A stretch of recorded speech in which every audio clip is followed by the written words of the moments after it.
politicians from across the spectrum have rounded on Boris Johnson, suggesting the UK could join any US military action against the Syrian regime without parliamentary approval. The Labour leader, Jeremy Corbyn, led the criticism, saying he did not see how more bombing would help, and urging the Foreign Secretary to seek a political solution.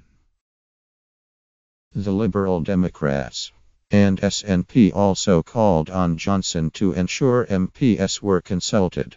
The government decided to take any military action at the behest of the US President, Donald Trump.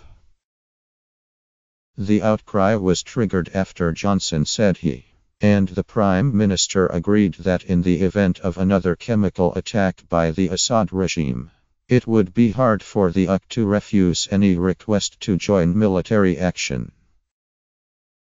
Speaking to BBC Radio 4's Today programme, Johnson said, "If the United States has a proposal to have some sort of action in response to a chemical weapons attack, and if they come to us and ask for our support, whether it is with submarine cruise missiles in the Med or whatever it happens to be, in my view, and I know this is also the view of the Prime Minister, it would be very difficult for us to say no."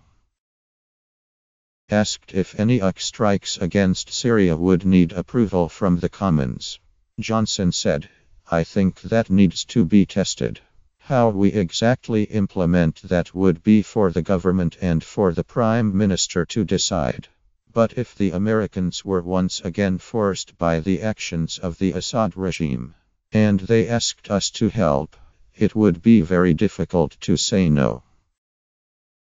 Trump this month ordered an attack on a Syrian airbase believed to have been used to launch a chemical attack on 4 April.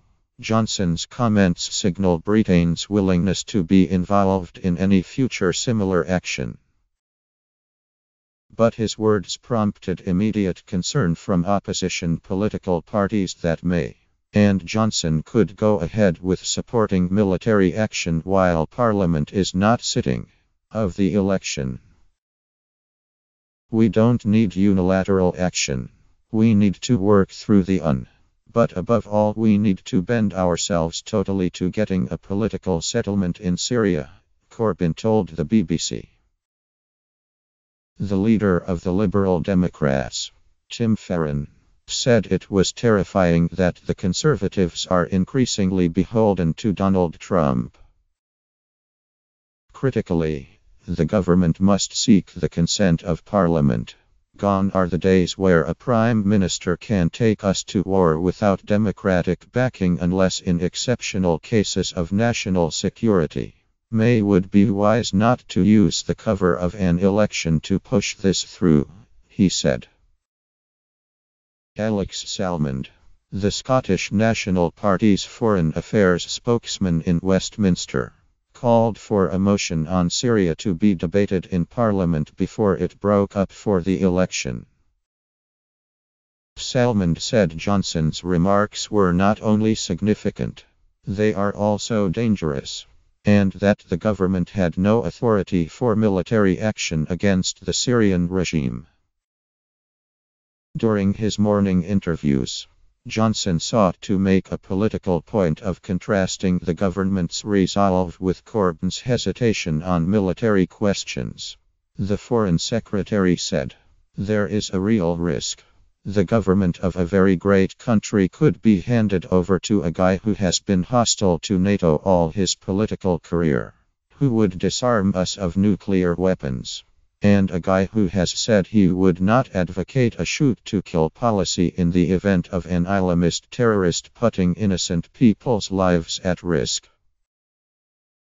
Britain is currently carrying out airstrikes in Syria and Iraq against Islamic State, ISIS, terrorists, but has taken no military action against the Assad regime after it carried out suspected chemical weapons attacks.